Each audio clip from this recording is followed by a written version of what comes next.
그래서 아까 이제 AI 코딩으로 모멘텀이랑 이제 분석해서 ETF 알려주는 로직에서 나온 ETF인데 해치 포지션으로 적당합니다. 이제 베타 값을 이용한 이제 액티브 ETF.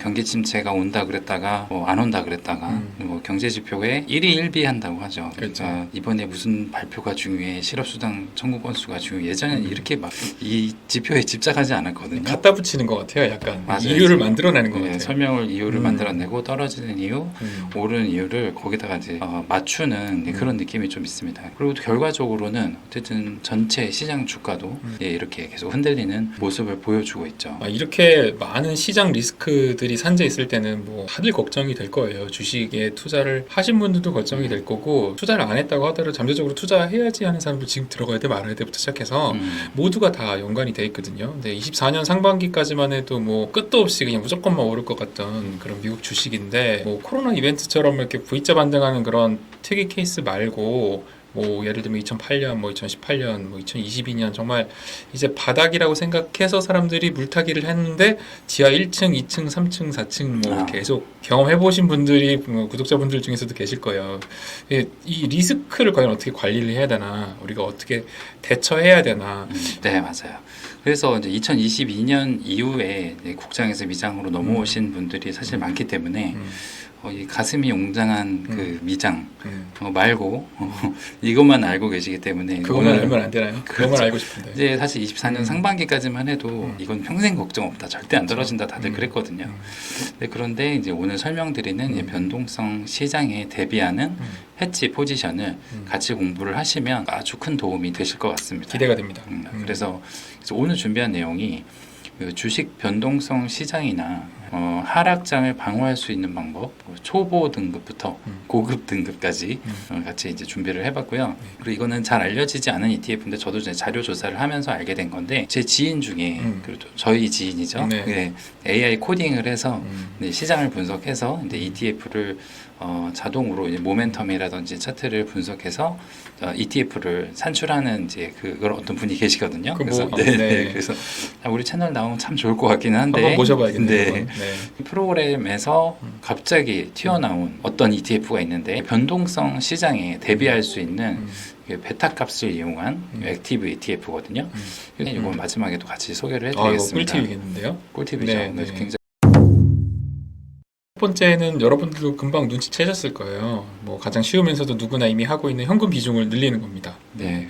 저 같은 경우는 한 20-30% 현금 포지션은 뭐 어느 순간에라도 뭐 아주 계속 오르는 이제 폭등장에라도 현금 어느 정도 좀 갖고 있는 편이거든요. 네. 근데 이제 요새 같이 이제 변동성이 이제 커진다든지 한 이제 위험 신호가 좀 보이게 되면 여기서 현금 비중을 더 늘립니다. 뭐 거의 최대 70%까지도 현금을 늘리기도 해요. 그래서 이제 여기서 말하는 현금은 현금성 자산이니까 그냥 말 그대로 이제 예치금에 두고만 있는 것이 아니라 그게 뭐 단기 예금일 수도 있고 뭐 CMA나 MMF, 네, 뭐 단기 국채가 될 수도 있고요.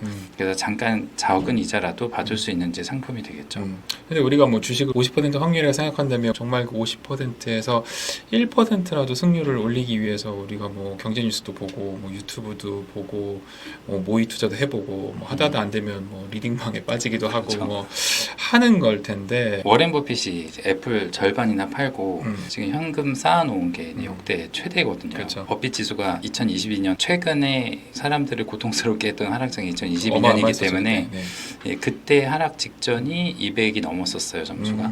근데 지금이 190이 넘은 상태입니다. 그리고 그러면서도 사실 현금만 이렇게 쌓았는데도 버크셔는 이번에 1조 클럽에 들어갔습니다. 그러니까 시총이 1조 달러를 넘었다는 거죠. 그래서 이게 지금 제조업도 아니고 서비스업도 아니고 그냥 투자 기업인데 두 번째는 자산을 배분하는 거겠죠. 한 곳에 올인하는 게 아니라. 그래서 뭐 올 웨더가 몇 년 전에 뭐 유행일 때가 있었잖아요. 뭐 레이 달리오 워터브리지가 뭐 코로나 전에 예를 들면 주식 뭐 20%, 채권 20%, 나머지는 골드, 뭐 원자재, 신흥국, 뭐 현금, 뭐 사계절 변동성 없이 우상향한다. 코로나 때 가망했는데.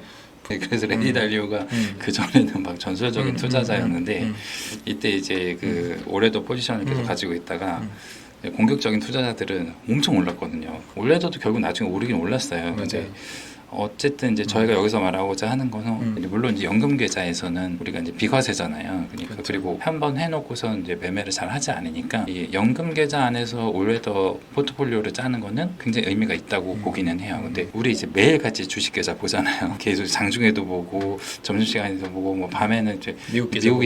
미국장 보고 이런 대다수분들에게는 시장 상황에 따라서 내 자산을 보존하는 아주 유용한 수단이 될 수 있습니다. 주식시장에 예를 들면 하락할 때 보통 골드나 채권 같은 안전자산이 이제 오르는 경향이 있으니까 단순히 현금만 보유를 하는 것보다는 조금 더 적극적이긴 하지만 어쨌든 우리가 막 액티브하게 뭔가를 하는 건 아니니까 수동적인 거라고도 보면 될 것 같아요. 근데 뭐 네. 개인적으로 저는 이제 골드나 채권 같은 거는 물론 이렇게 올웨더의 관점에서 보면은 해지할 수 있는 그런 상품이긴 하지만 이렇게 장기 보유하는 거는 효율성 면에서는 좀 떨어진다고 보기 때문에 물론 뭐 금 같은 경우는 뭐 장기적으로 우상향하긴 하지만 나스닥 같은 경우랑 비교하면 사실 비교가 안 되잖아요. 그래서 과거 차트 보면 한번 또 물리면 상당히 오랫동안 뭐 금도 물렸던 적도 있고 네. 안전하지만 위험하기도 한 상품이니까 네. 좀 주의가 필요할 것 같기는 합니다. 이것도 어느 한쪽에 또 올인하는 거는 안 좋을 것 같아요. 맞아요. 그리고 금이 지금 골드 오래 보유하신 분들은 다 좋아하고 계시기는 하는데 어쨌든 지금 2024년 9월 4일에 저희가 촬영하고 있으니까 지금 타이밍에는 나쁘지는 않은 것 같아요. 지금 자산 배분하는 데 있어서 뭐 코인도 지금 사실 오늘 엄청 떨어지고 있는데 일부 자산 배분의 목적으로는 괜찮다고 보거든요. 어차피 비트코인은 지금 이제 공식 자산의 편입이 이미 됐기 때문에 그렇죠. ETF도 네. 다 들어있고 그렇죠. 세 번째는 이제 숏입니다. 숏. 그래서 네. 국장에는 뭐가 있죠? 곡버스가 있죠. 곡버스 있고 네. 인버스 2배 있고요. 그 미장에는 이게 나스닥 3배 SQQQ. 인버스, 네, 네. 뭐 스큐라고 부르고요. 이 반도체 3배 인버스는 SOXS, SOX라고 부릅니다. 속쓰리죠. 그 때문에. 네. 그래서 이제 참고로 이제 반도체 3배 상방 레버리지는 이제 속슬, SOXL이라고 하는데 총 30%가 한국 개미들이에요. 당연하죠. 네. 네, 역시 야수의 심장의 민족. 근데 이 쓰는 방법은 너무 많습니다. 숏 상품은 반드시 손절을 잡아야 되고요.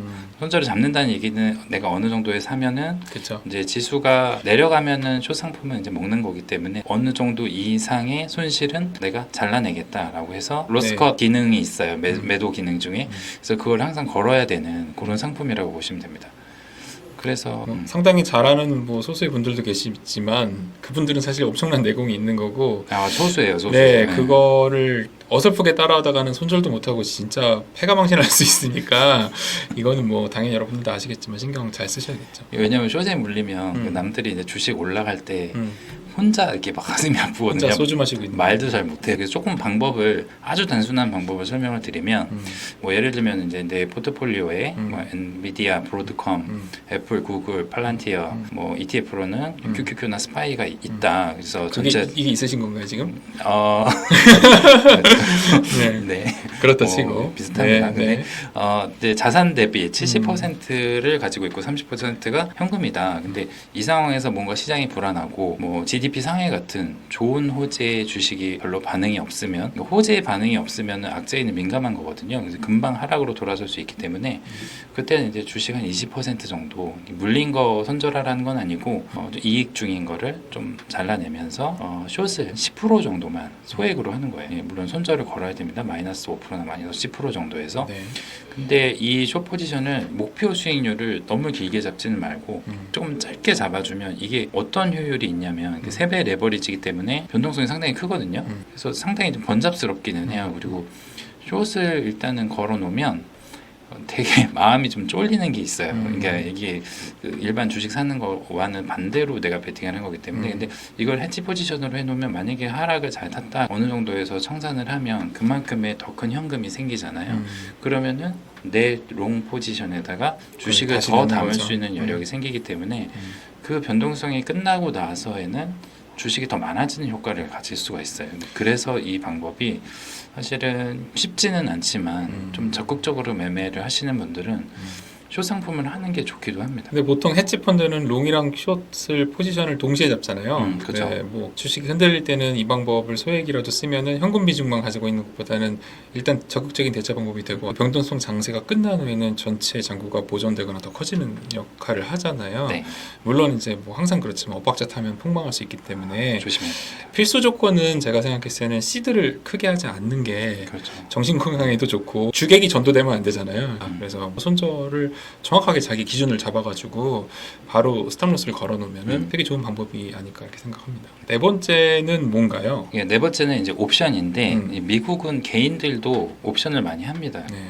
이제 풋옵션을 살 수 있기 때문에 아니면 콜옵션을 매도를 할 수도 있고 근데 오히려 옵션을 안전하게 보는 의견도 있어요. 왜냐하면 이제 옵션이라는 상품이 베팅 금액을 이렇게 걸어놓고 이게 목표까지 가느냐 안 가느냐를 가지고 되면은 그걸 그 이상으로 이제 버는 거고 안 되는 경우는 그거를 그냥 버리는 거거든요. 이걸 어떻게 생각하면 나는 이 정도는 잃어도 돼라는 금액만 쓰면은 완전히 폭망을 해도 그냥 거기서 끝나는 거잖아요. 근데 주식 같은 경우는 우리가 사놓고 이제 매도를 안 하면 마이너스 50%도 되고 마이너스 90%까지 뭐 니오 같은 거 될 수도 있고요. 그리고 상패 될 수도 있고 상패되면 마이너스 100%잖아요. 그렇죠. 옵션이 손실의 하방이 있다라고 평가를 하기도 합니다. 근데 제가 알기로는 원수에게 선물로서 옵션을 주라는 그런 명언이 있는데 맞아요.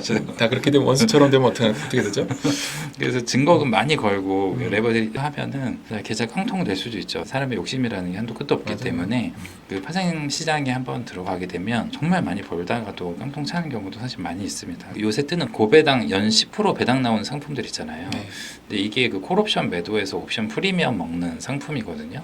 그래서 이제 고배당이라고 좋다고 이제 ETF 사신 분들은 옵션 시장에 좀 참여를 간접적으로는 하고 계신 겁니다.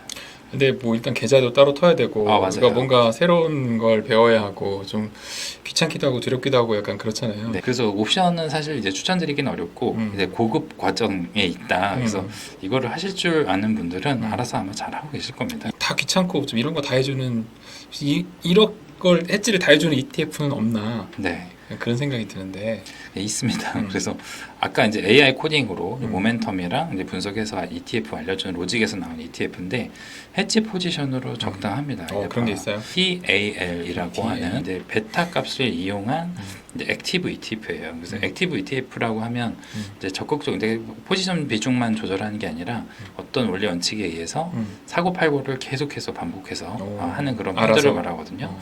주식이 이제 하락을 할 때 가장 이제 변동성이 큰 주식이 있단 말이에요. 그래서 변동성이 큰 주식을 하이 베타, 그러니까 베타 값이 높은 주식이라고 하고 베타가 낮은 천천히 움직이는 뭐 가치주라든지 오래돼도 많이 안 오르지만 떨어질 때 많이 안 떨어지는 그런 주식들이 있죠. 그래서 로우 베타 주식들이에요. 그래서 이 BTAL 상품은 이제 하이 베타는 숏을 치고 반대 포지션을 잡고 로우 베타는 롱을 잡는 거예요. 그래서 이제 베타는 쉽게 얘기해서 시장과의 상관관계를 이제 말을 하는 건데 뭐 예를 들면 베타가 1인 주식은 주식시장이 10% 오를 때 동일하게 10% 오르고 10% 깨지면 동일하게 10%가 깨집니다. 근데 베타가 낮은 종목을 매수해서 오르고 내리는 폭을 낮추고 베타가 높은 종목은 숏 포지션을 잡는 거예요. 그래서 마냥 하락장도 아니고 박스권에 갇혀서 위아래로 출렁 있는 장에 이 빛을 발하는 그런 ETF라고 보시면 됩니다. 개인은 이거를 이제 할 수가 없어요. 그렇죠. 그래서 아까 이제 3단계, 4단계에서 했던 것들을